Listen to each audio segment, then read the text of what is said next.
नमस्कार दोस्तों, मैं आज फिर से आपके लिए एक नई कहानी लेके आई हूँ जो महाभारत का एक महान योद्धा कहलाता है, जिसका नाम है अभिमन्यु। अभिमन्यु कौन था, उसकी मृत्यु कैसे हुई, इसकी पूरी जानकारी मैं आज इस कहानी के प्रति आपको देने वाली हूँ।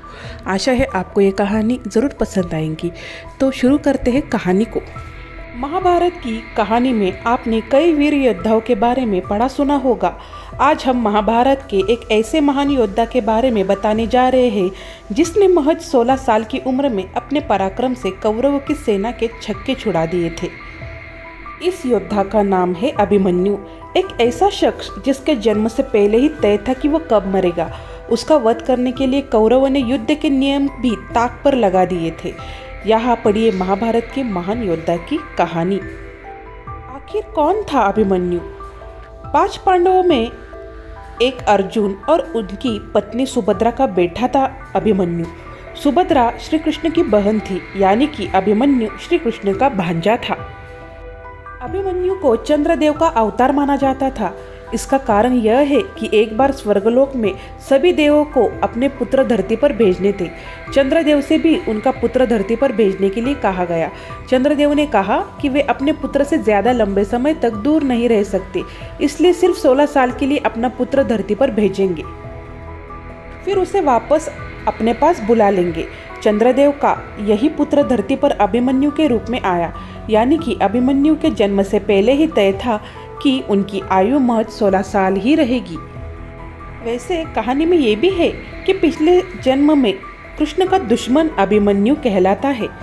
तो उसकी कहानी ये है, पौराणिक मान्यताओं के मुताबिक पिछले जन्म में अभिमन्यु श्री कृष्ण का शत्रु हुआ करता था। उसका नाम काल यवन था। श्री कृष्ण ने चालाकी से उसका वध करवाकर उसकी आत्मा को एक पोटली में बंद कर दिया था। एक बार कृष्ण की बहन सुभद्रा ने गलती से वो पोटली अपने हाथों से खोल दी। फिर पोटली से आत्मा निकलकर सुभद्रा के गर्भ में चली गई और अभिमन्यु का जन्म हुआ। अभिमन्यु को महाभारत काल के महान योद्धाओं में से एक माना जाता है।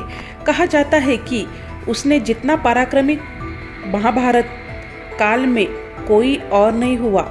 महज 16 साल की उम्र में उसने अकेले ही कौरवों की प्रमुख सेना को जख्मी कर दिया था। महाभारत के युद्ध में अभिमन्यु ने दुर्योधन के पुत्र लक्ष्मण, बृहदबाला, शल्यपुत्रा, दुष्णनारा समेत कई योद्धाओं को मार गिराया। महाभारत युद्ध के 13वें दिन कौरवों ने पांडवों को फंसाने के लिए द्रोणाचार्य की मदद ली। चक्रव्यूह का निर्माण किया। मदद से उस युग में चक्रव्यूह को भेद कर बाहर निकलने की कला सिर्फ 4 लोग जानते थे, श्री कृष्ण, गुरु द्रोणाचार्य, अर्जुन और प्रद्युम्न। अर्जुन ने सुभद्रा को एक बार चक्रव्यूह भेदने की कला बताई थी। अभिमन्यु उस समय अपनी माँ सुभद्रा के कोख में था। वह इतना बुद्धिमान था कि माँ के कोख में रहते ही चक्रव्यूह में प्रवेश करने की कला सीख ली। हालांकि उस समय सुभद्रा अर्जुन की बातें सुनते सुनते ही सो गई, इसलिए अभिमन्यु को चक्रव्यूह में प्रवेश करना तो आ गया, लेकिन उससे बाहर निकलना नहीं आया। युद्ध के दौरान अभिमन्यु चक्रव्यूह के अंदर घुस गया। वह लगातार लड़ता हुआ चक्रव्यूह को भेदता चला गया।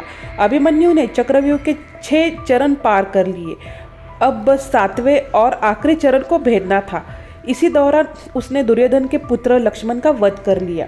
इससे दुर्योधन का गुस्सा 7वें आसमान पर चला गया। उसने युद्ध के सारे नियम ताक पर रखे और 7 योद्धाओं को एक साथ अभिमन्यु से युद्ध करने भेज दिया। कौरवों ने अभिमन्यु का रथ तोड़ दिया और ताबड़तोड़ वार किए। अभिमन्यु ने हार नहीं मानी। वह रथ के पहिए से खुद को बचाते हुए युद्ध करने लगा और अपनी आखिरी सांस तक लड़ा। हालांकि कौरव अपनी चाल में कामयाब हो गए और अभिमन्यु की मृत्यु हो गई। तो दोस्तों, ये थी अभिमन्यु के जीवन की जुड़ी हुई कई सच्चाई और उसकी मृत्यु कैसे हो गई। आशा है आपको ये कहानी पसंद आई होगी। तो इस वीडियो को लाइक कीजिए, शेयर कीजिए और हमारे चैनल को सब्सक्राइब कीजिए। हम ऐसे और कहानियाँ आपके लिए लेके आने वाले हैं। धन्यवाद।